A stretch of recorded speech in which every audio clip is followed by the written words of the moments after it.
tenido nuestra oración de parte del hermano José y así que ahora queremos empezar nuestro estudio. Quiero empezar diciendo que cada año en el mes de marzo tenemos lo que llamamos nuestra escuela Ancla, Escuela de Teología Ancla. Y básicamente escogemos un tema de estudio cada año y dedicamos una semana al estudio de ese tema en particular. Pues hace 2 años decidí hacer una serie son 24 horas de instrucción durante una semana. Decidí hacer una serie sobre la dimensión futura de las parábolas de Jesús. Y al estudiar las parábolas, preparándome para la clase y también escribiendo un manual que resultó tener más de 400 páginas, descubrí algo que tal vez tenía en el rincón de mi mente, pero luego me di cuenta más patentemente, y es que una gran cantidad de las parábolas de Jesús tienen que ver con eventos finales. Es decir, no solamente son parábolas para la ocasión en que Jesús las enseñó, ni para los cristianos de todas las generaciones, aunque también se aplican a eso, pero específicamente tienen una aplicación a los eventos finales de la historia de este mundo. Y esta mañana, aquí en California, esta tarde allá en Bélgica, quiero que estudiemos una de esas parábolas y especialmente la dimensión futura de esa parábola. Me refiero a la parábola que se encuentra en el Evangelio según San Lucas, capítulo 18 y los versículos 1 al 8. Así que si tienen sus Biblias, ya veo a Dayana ahí abriendo su Biblia y volteando las páginas con su lapicero en mano, lista para tomar notas y para subrayar la Biblia. Así que Lucas 18 y el versículo 1 hasta el versículo 8. Lo primero que voy a hacer es leer la parábola y quiero que mediten sobre los detalles a medida que avanzamos. Imagínense que están ustedes en la escena presenciando lo que está relatando Jesús. Dice la parábola así. También le refirió a Jesús una parábola sobre la necesidad de orar siempre y no desmayar, diciendo, había en una ciudad un juez que ni temía a Dios ni respetaba a hombre. Había también en aquella ciudad una viuda, la cual venía a él diciendo, hazme justicia de mi adversario. Y él no quiso por algún tiempo. Pero después de esto dijo dentro de sí, aunque ni temo a Dios ni respeto a hombre, sin embargo, porque esta viuda me es molesta, le haré justicia, no sea que viniendo de continuo me agote la paciencia. Y dijo el Señor, oíd lo que dijo el juez injusto. ¿Y acaso Dios no hará justicia a sus escogidos, que claman a él día y noche? ¿Se tardará en responderles? Os digo que pronto les hará justicia. Pero cuando venga el Hijo del Hombre, ¿hallará fe en la tierra? Esa es la parábola. La parábola termina en suspenso, porque termina con una pregunta que en Lucas no tiene respuesta, pero más adelante vamos a encontrar un lugar donde está la respuesta. Ahora, lo primero que queremos tratar es ¿cuándo especialmente se aplica esta parábola? ¿Para qué época se aplica esta parábola? No cabe duda que se aplica especialmente a aquellos que van a estar vivos cuando Cristo regrese por segunda vez. Posiblemente se pregunten, ¿cómo sabemos eso, pastor? Lo sabemos por el contexto a donde se encuentra esta parábola. Si ustedes leen los versículos finales del capítulo anterior, del capítulo 17, van a encontrar que Jesús estaba hablando de la segunda venida. Dijo, como en los días de Noé, así será la venida del Hijo del Hombre. Luego dijo, como fue en los días de Lot, así será la venida del Hijo del Hombre. Y luego viene la parábola. Y la parábola termina con una referencia también a la segunda venida. Porque la parábola termina diciendo, cuando venga el Hijo del Hombre, ¿hallará fe en la tierra? Es decir, la parábola se encuentra entre dos referencias claras a la segunda venida. Se refiere entonces a la generación final, los que estarán vivos durante el tiempo de angustia. Ahora, ¿qué lecciones quiso enseñar Jesús con esta parábola? Dos lecciones. Se encuentra en Lucas, el capítulo 18 y el versículo 1. Dice, también le refirió Jesús una parábola sobre la necesidad de orar siempre, es decir, perseverar en la oración y no desmayar. Significa no rendirse porque uno no recibe una respuesta inmediata. Es decir, orar sin cesar, como dice el apóstol Pablo.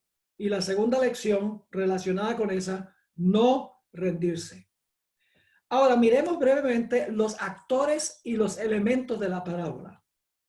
En primer lugar, tenemos un juez. En el versículo 2 dice, había en una ciudad un juez que ni temía a Dios ni respetaba a hombre. Ahora, este juez era un hombre secular. No tenía ningún interés religioso. No era espiritual. Podríamos decir que era un juez secular. No temía a Dios ni tampoco respetaba a hombre. Tenemos también en esta parábola una viuda. Dice en ese mismo versículo, versículo 2, había también en aquella ciudad una viuda. Ahora, la historia demuestra que la viuda no tenía hijos, no tenía casa, no tenía dinero, no tenía amigos. Su única esperanza radicaba en lo que decidiera el juez. Es decir, su única esperanza era una decisión a su favor por parte del juez. Tenemos también en la historia un adversario. El adversario, según la mayoría de los eruditos que han estudiado esta parábola, cuando el esposo de ella murió, le debía mucho dinero a un acreedor. Y el acreedor, para conseguir lo que no le había podido pagar este hombre antes de morir, le quitó a la viuda todo lo que el esposo le había dejado a la viuda. Y básicamente la dejó en la calle, la dejó sin absolutamente nada. La saqueó. No tenía, como dicen, ni siquiera donde recostarse. Ahora, otro elemento que encontramos en esta parábola es que esta viuda era persistente y perseverante.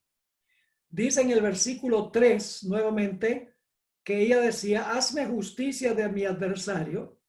Versículo 3 dice, la cual venía a él diciendo, hazme justicia de mi adversario. Ahora, cuando ustedes ven que dice, la cual venía al juez, se lleva la impresión de que, bueno, tal vez vino una o dos veces. Pero cuando uno va al versículo 5, el versículo 5 amplía que a esta viuda no solo venía al juez, sino que el juez se queja porque esta viuda venía de continuo al juez para que el juez le hiciera justicia. Es decir, ella no vino una vez, ni dos veces, ni tres veces, sino que venía y venía y venía y venía hasta que el juez se fastidió y dijo, le voy a hacer lo que ella pide para quitármela de encima. Así que hay la persistencia y perseverancia de la viuda, aun cuando no tenía nada. Había perdido todo a manos del adversario. También en la parábola hay una demora. Es decir, el juez se demoró un buen tiempo en responder la plegaria de la viuda. Dice en Lucas 18 y el versículo 4, y él no quiso por algún tiempo. Es decir, ella perseveró y perseveró porque el juez no le respondió inmediatamente.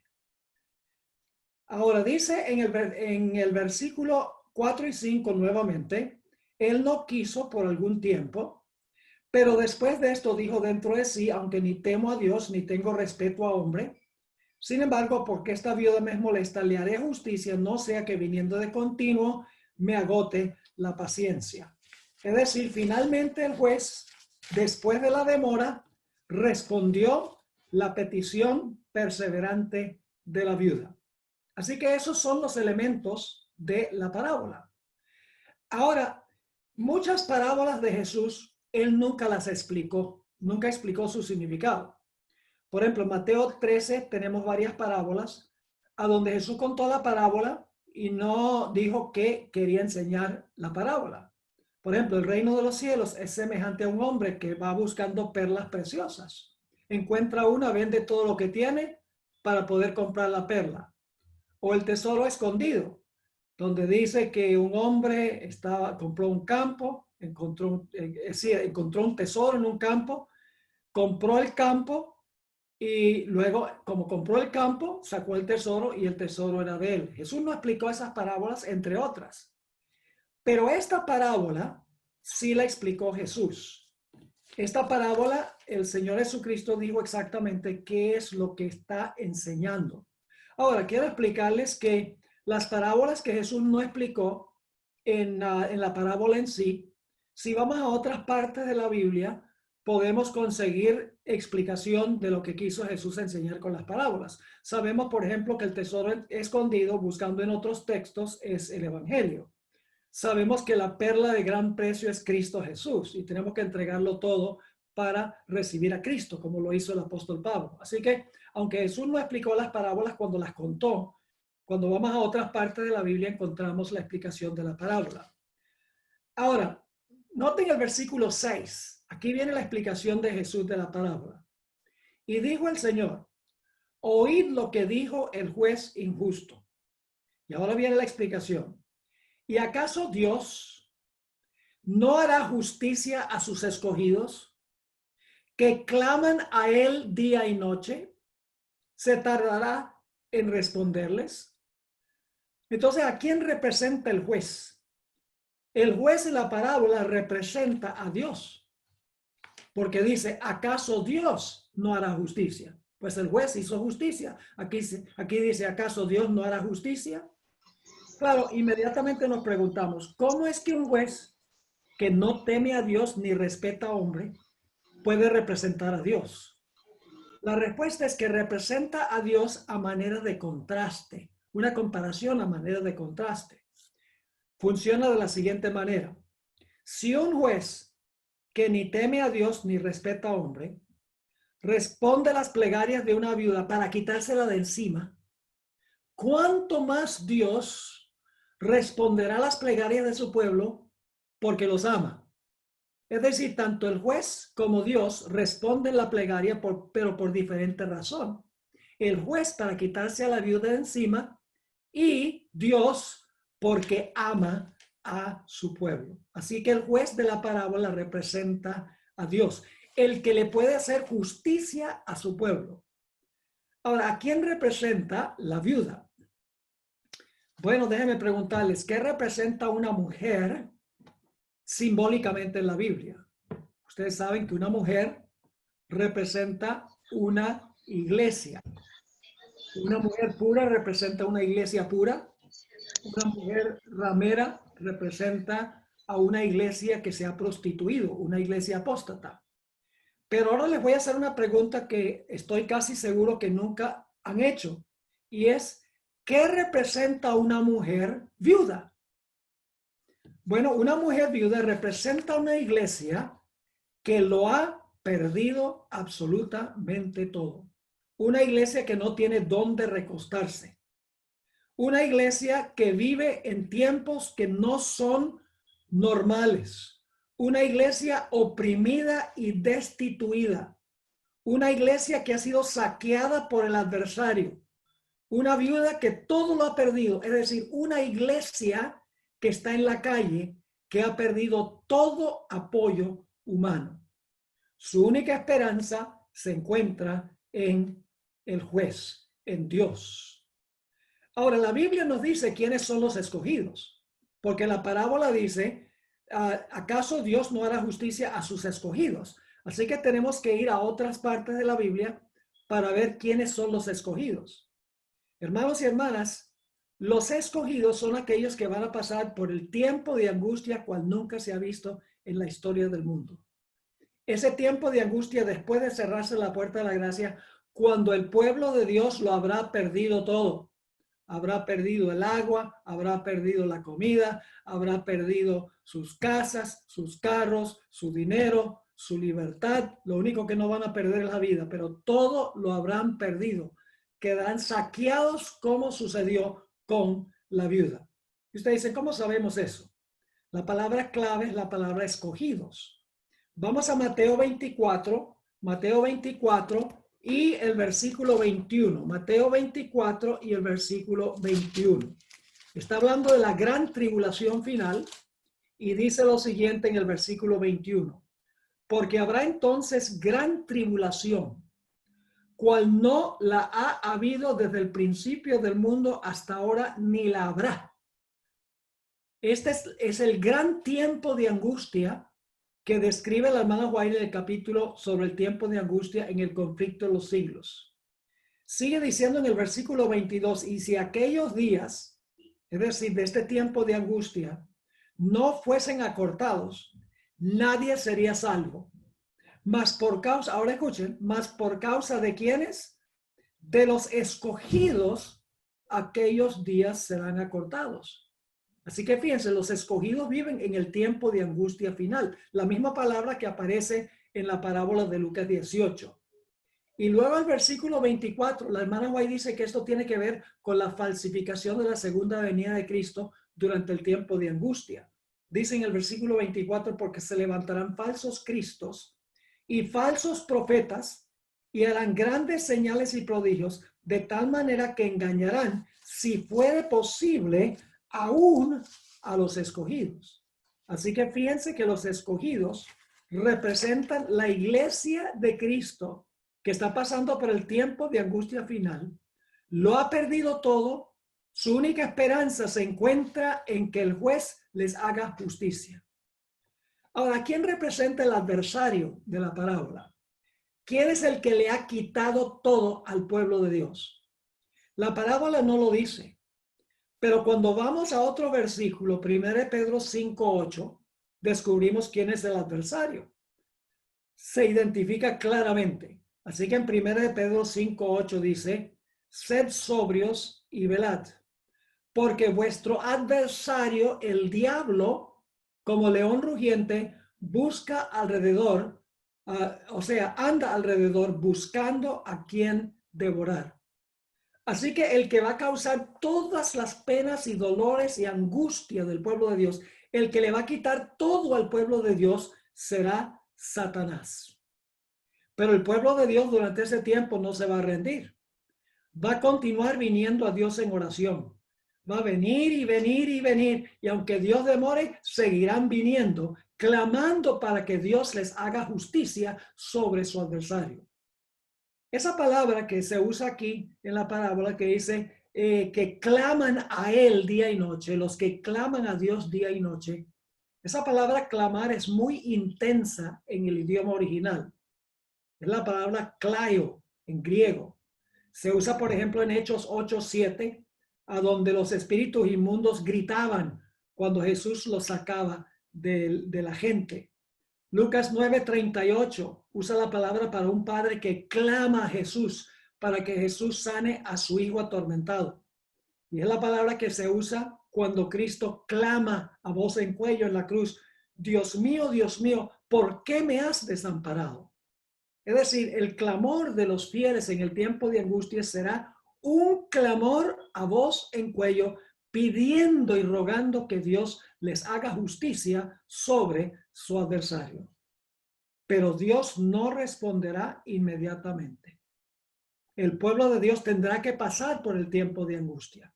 Seguirán clamando y clamando a Dios. No se rendirán, orarán sin cesar. No van a desanimarse porque no viene una respuesta inmediata. Tienen que beber la copa y tienen que ser bautizados con el bautismo, según dice el Señor Jesús. Ahora, no me gusta la traducción Reina Valera de la parábola en Lucas 18, así que yo la voy a leer un par de traducciones que traducen mejor esta parte de la parábola donde dice, ¿acaso Dios no hará justicia a sus escogidos? La Biblia de Jerusalén dice así, ¿acaso Dios no hará justicia a sus escogidos que claman a él día y noche, aun cuando se demore en ayudarlos? Es decir, no va a seguir clamando el pueblo de Dios aun cuando Dios se demore en responderles. Y una traducción en inglés, la traducción de Weymouth, dice así: ¿acaso Dios no hará justicia a sus escogidos que claman a él día y noche, aun cuando se demore en hacerles justicia? Es decir, Dios no va a hacerles justicia inmediatamente. El pueblo de Dios tendrá que pasar por este tiempo de angustia. El gran comentarista Albert Barnes, un pastor presbiteriano que preparó un comentario hace 150 años, pero es un comentario muy bueno, comentó de la siguiente manera en cuanto a la demora. Aun cuando el Señor se demora largo tiempo en vengarlos y prueba al máximo su paciencia, al fin los vengará. Prueba la fe de ellos, les permite que sufran persecuciones y pruebas por largo tiempo, hasta que parezca que Dios no se interpondrá. No obstante, Él lo hará y los librará. Así que Dios finalmente le hará justicia a su pueblo, que ha sido saqueado, pasando por este tiempo de angustia. Dios les hará justicia al fin. Ahora, inmediatamente nos preguntamos, ¿por qué razón es que Dios permite que su pueblo pase por este terrible tiempo de angustia sin tener nada de qué recostarse? Porque Dios permite que el adversario Satanás, a través de los seres humanos, les quite todo lo que la gente tiene. Les quite su salud, les quite su libertad, les quite todas sus posesiones. ¿Por qué Dios permite eso? ¿Por qué no los libra antes de que les sucedan todas estas cosas? Hay dos razones. La primera razón es que pasando por la gran tribulación, se consume todo su vínculo con este mundo. Es decir, se purifica su carácter, porque las pruebas purifican nuestro carácter. Cuando todo anda fácil, nuestra fe no es probada. Nuestra fe es probada cuando suceden cosas que parecen ser imposibles. Ustedes notan, por ejemplo, Dios le dice a Abraham: sal y yo te voy a llevar y no te voy a decir dónde voy. Y Abraham sencillamente obedeció. Una prueba grande.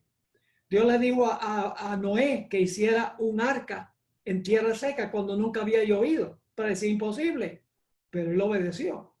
Es decir, las pruebas fortalecen nuestra fe. Ahora, la hermana White comentó sobre los 3 jóvenes que fueron echados al horno. Dios podría haber librado a los 3 jóvenes del rey Nabucodonosor sin que pasaran por el horno de fuego, pero necesitaban pasar por el horno de fuego para que el rey pudiera ver la grandeza de Dios y también para que la fe de ellos quedara fijada para siempre. La hermana White, en el conflicto de los siglos 621, hace un comentario donde hace alusión a la experiencia de los 3 jóvenes. Hablando del tiempo de angustia final, la hermana White dice en cuanto a los elegidos: su aflicción es grande. Las llamas del horno parecen estar a punto de consumirlos, pero el refinador los sacará como oro purificado por el fuego. El amor de Dios para con sus hijos durante el periodo de su prueba más dura es tan grande y tan tierno como en los días de su mayor prosperidad. Pero necesitan, ahora escuchen, pero necesitan pasar por el horno de fuego.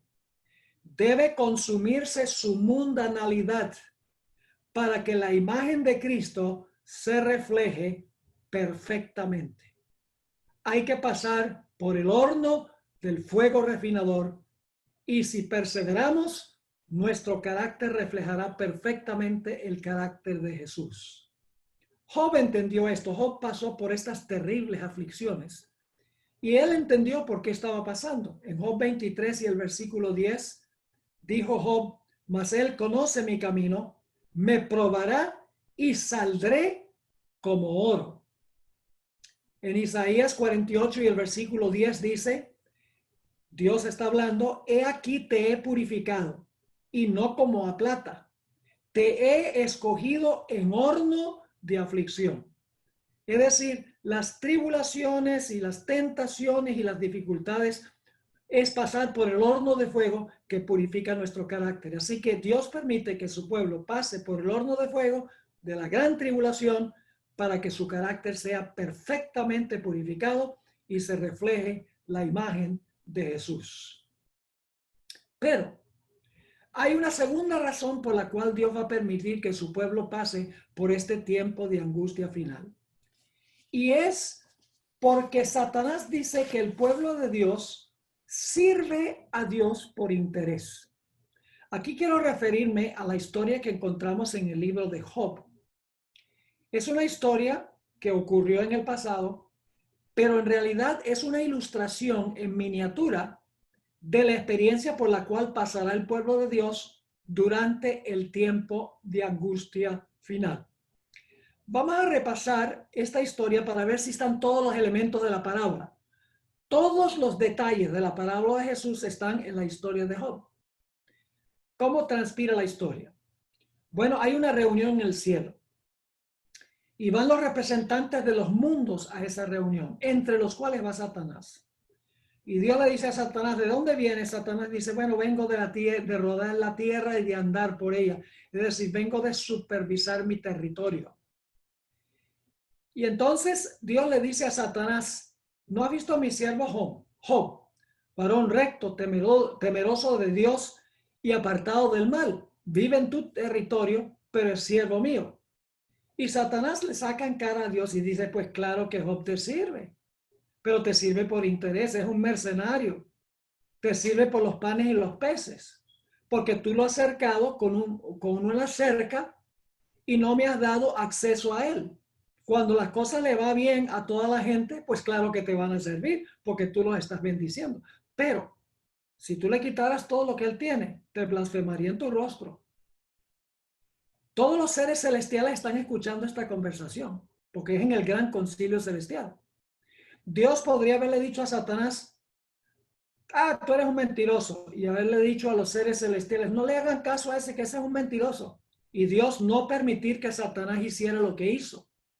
Pero entonces los seres celestiales hubieran pensado, de verdad que Dios ha acercado a Job con su protección, ha prosperado toda la obra de sus manos y que Job sirve a Dios porque Dios lo ha bendecido a él. Esa es la impresión que uno se lleva.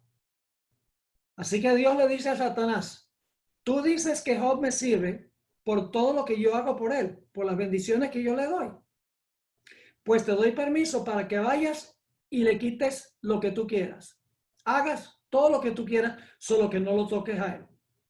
Satanás sale de la presencia de Dios. Ustedes conocen la historia. En cuestión de unos minutos le quita a Job todo lo que tenía. Le quita a sus 10 hijos, todos los 10 hijos mueren. Le quita a sus siervos, le quita a sus camellos, le quita a sus ovejas. Es decir, en cuestión de minutos, Job queda en la calle, como la viuda. Y ustedes dicen, ¿cómo sabemos que fue en cuestión de minutos? Porque la historia dice que mientras el primer siervo que escapó le estaba dando el informe a Job, se apareció el siguiente. Y mientras ese estaba hablando, se apareció el siguiente. Es decir, esto sucedió en cuestión de unos pocos minutos. Y entonces todos los seres celestiales están observando y diciendo, ¿cómo reacciona Job? ¿Será que todavía sirve a Dios cuando le vienen males? Y ustedes saben lo que dijo Job. Job dijo, Dios dio y Dios quitó. Bueno, solo tenía 50% de veracidad allí, porque Dios dio, pero Dios no quitó. Dios permitió que Satanás le quitara el adversario. Y luego dijo, alabado sea el nombre de Jehová. ¡Wow! Y los seres celestiales dicen, Dios tiene razón. Ve, Job perdió todo y todavía bendice a Dios. No lo maldijo, sino que bendice a Dios. Luego se celebra una segunda reunión en el cielo. Satanás va representando al planeta Tierra. Y le dice a Satanás, ¿de dónde vienes? Vengo de rodear la tierra y de andar por ella, porque Satanás le había quitado el puesto a Adán y hasta la cruz representaba este mundo. Y entonces Dios le dice a Satanás, ¿has visto a mi siervo Job? Que a pesar de que me incitaste contra él, todavía es siervo mío. Y Satanás dice, pues claro que es siervo tuyo. ¿Acaso tú me dejaste tocar todo lo que tiene, pero no me dejaste tocarlo a él? Si tú me dejaras tocarlo a él, él blasfemaría, te blasfemaría tu rostro. Todos los seres celestiales están escuchando de nuevo y dicen, de verdad que Dios no permitió que Satanás tocara a Job. Así que Dios ahora dice a Satanás, bueno, él está en tu mano. Haz con él lo que tú quieras, solo que no te permito que lo mates. Hermanos y hermanas, lo mismo va a pasar durante el tiempo de angustia. Satanás va a poder quitarle todo a la gente, inclusive causar sufrimiento y dolor y posiblemente enfermedad. Pero no permitirá que ningún fiel muera durante el tiempo de angustia. Y entonces Satanás sale de la presencia de Dios y aflige a Job desde la mollera de la cabeza hasta la planta del pie de una llaga maligna y tenía que rascarse con una teja. Tiene que haber estado desfigurado. Así que, ¿qué ha perdido? Ha perdido a sus hijos, ha perdido sus posesiones, ha perdido sus siervos, ahora ha perdido la salud y está a punto de perder a la esposa. Porque la esposa le dice a Job, aún conservas tu integridad, Job, maldice a Dios y muérete. Eso es lo que Satanás había dicho. Ella se estaba prestando como instrumento de Satanás. Y luego vienen sus 3 mejores amigos para consolarlo y se convierten en sus acusadores. Satanás ahora ha perdido el apoyo de su esposa y el apoyo de sus mejores amigos. Y luego más adelante en el libro dice que las naciones escarnecían a Job. Es decir, Job no tiene a nadie que lo apoye. Su única esperanza radica en Dios, el juez, que le haga justicia sobre su adversario. Desde el capítulo 3 hasta el capítulo 38, Job está clamando a Dios. Señor, ¿por qué me está pasando esto? Yo te servía, yo usaba mis bienes para beneficiar a los necesitados. Yo hacía el culto todos los días con mis hijos. ¿Por qué me está pasando esto? ¿Por qué lo he perdido todo? Y la respuesta de Dios, un rotundo silencio. Una demora larga de Job pasando por este tiempo terrible de angustia. Y clama a Dios y Dios no responde. Y Job dice, si yo pudiera ir hasta el cielo y estar delante de tu tribunal y presentar mi caso, yo estoy seguro que tú me absolverías. Yo estoy seguro que tú entenderías mi punto de vista. La respuesta de Dios, un rotundo silencio durante el tiempo de angustia. Pero para hacer una larga historia corta, al final del tiempo de angustia, Dios le hizo justicia a Job y le dio el doble de lo que había tenido antes. Ahora yo pregunto, ¿están todos los elementos de la parábola aquí? ¿Cómo no? Hay en primer lugar un jurado celestial. Hay un remanente fiel. Hay un enemigo que saquea al remanente fiel. Hay un tiempo de angustia donde hay una demora. Hay un clamor al juez para que el juez haga justicia. Y finalmente Dios le hace justicia a Job. Es decir, que la segunda razón por la cual Dios permite que su pueblo pase por el tiempo de angustia es porque Satanás dice, tú has bendecido a tu pueblo, pero si tú permitieras que yo los afligiera, ellos perderían su fe y blasfemarían a tu rostro. Y Dios va a decir en el tiempo de angustia, delante de todo el universo, pruébalos y verás que permanecerán fieles a mí. Job dijo, aunque me matare, aún en él confiaré. Dijo, yo sé que mi Redentor vive. Y también dijo, cuando me hubiere probado, saldré como oro. Ahora, la más hermosa ilustración de esta parábola es la vida de Jesús mismo, especialmente las escenas finales de su vida. El juez en el caso de Jesús es Dios. Jesús sería representado por la viuda, porque Jesús lo perdió todo. No tenía ni siquiera la ropa puesta cuando colgó en la cruz. Sus amigos lo abandonaron. No tenía dónde recostar su cabeza, según dice la Biblia. El adversario que lo saqueó y le quitó todo fue Satanás.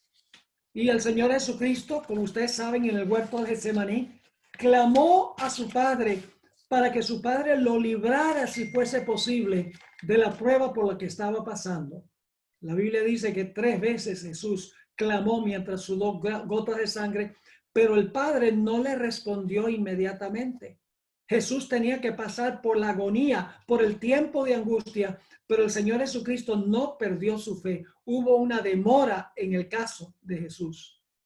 En Hebreos 5 y el versículo 7 dice, y Cristo en los días de su carne, ofreciendo ruegos y súplicas con gran clamor y lágrimas al que le podía librar de la muerte, fue oído a causa de su temor reverente. Fue oído, pero no fue respondido inmediatamente. Pero finalmente el Padre lo vindicó y el Padre lo recompensó. Quiero leerles una cita que encontramos en una revista que no está en español. Esto es escrito por Elena White. Se llama The Youth's Instructor, mayo 2, 1901. Jesús estaba en el sepulcro y solo su Padre lo podía soltar, porque Jesús era prisionero de la justicia divina. Es decir, Jesús clamó en Getsemaní, Jesús clamó en la cruz, ¿por qué me has desamparado? Y el Padre no le respondió inmediatamente. Pero en la mañana de la resurrección le respondió. Fíjense esta cita. Aquel que murió por los pecados del mundo debía permanecer en la tumba por el tiempo establecido. Estaba como prisionero de la justicia divina en esa prisión pedregosa y era responsable ante el juez del universo. Fíjense la terminología. Jesús estaba como prisionero de la justicia divina y dice, era responsable ante el juez del universo, es decir, ante el Padre. Estaba llevando sobre sí los pecados del mundo y solo su Padre lo podía soltar. ¿Cuándo lo soltó el Padre? El Padre lo soltó cuando envió 2 ángeles del cielo. En la mañana de la resurrección, uno quitó la piedra y se sentó encima de ella. Y luego el otro se paró delante del sepulcro y con una voz que sacudió la tierra dijo, oh Hijo de Dios, tu Padre te llama. Y el Señor Jesucristo salió del sepulcro. Ahora, algunos dicen, pero pastor, la Biblia dice que Jesús se resucitó él mismo. La Biblia dice que Jesús declaró, yo pongo mi vida y la vuelvo a tomar. Tengo autoridad para ponerla y tengo autoridad para volverla a tomar. Pero la gente no lee la última parte de Juan 10 y el versículo 18, donde Jesús, después de decir, yo tengo autoridad para poner mi vida, tengo autoridad para volverla a tomar, Jesús dice, este mandamiento recibí de mi Padre. Es decir, Jesús tenía que esperar que su Padre lo llamara del sepulcro para entonces salir del sepulcro con la vida que estaba en él. Ahora, hermanos y hermanas, nosotros vamos a pasar por la misma experiencia de Jesús. En el tiempo de angustia, nosotros tendremos nuestro Getsemaní, tendremos nuestro Calvario, y tenemos que aprender de esta parábola, de la lección del libro de Job y de la experiencia de Jesús. Quiero terminar con esta cita. Tristemente no está en español, yo la traduje, está en Review and Herald, que es la revista adventista de aquella época, abril 14, 1896, a donde dice, las fuerzas de las tinieblas se unirán con agentes humanos que se han entregado al control de Satanás. Es decir, Satanás y los agentes humanos se van a unir. Ahora viene la parte clave. Y se revivirán las mismas escenas que ocurrieron cuando Jesús fue juzgado, rechazado y crucificado. Se van a repetir esas escenas, hermanos y hermanas. Sigue la cita. Al entregarse a las influencias satánicas, los hombres se transformarán en demonios. Y aquellos que fueron creados a imagen de Dios, los que fueron formados para honrar y glorificar a su Creador, se convertirán en habitación de dragones. Y Satanás verá en una raza apóstata su obra maestra de maldad, seres humanos que reflejan su propia imagen. Hermanos y hermanas, ¿pueden ustedes imaginarse cómo será este mundo cuando Dios suelte los vientos y quite completamente la influencia del Espíritu Santo? La hermana White dice que la mente más fecunda no puede alcanzar a entender cómo será ese tiempo de angustia. Por eso ahora, en este tiempo de relativa tranquilidad y paz, es que debemos aprender a depender de Dios. Orar y orar aun cuando no recibimos una respuesta inmediata. La gente dice, bueno, yo oro y el Señor no responde mis oraciones. Ahora aquí me llegó la mascota, me llegó mi perrito, Dashers. En realidad nosotros pensamos que cuando no recibimos una respuesta inmediata, que significa que Dios no nos contestó, pero Dios puede contestar de tres diferentes maneras. Dios puede contestar sí, Dios puede contestar no, o Dios puede contestar espera. Esa es la parte que no nos gusta. La parte que dice espera no nos gusta, pero a veces la espera es la mayor bendición que Dios nos puede dar. Oremos, Padre, te damos gracias por esta parábola que nos enseña que debemos depender de ti, pase lo que pase. No por obligación, sino porque te amamos.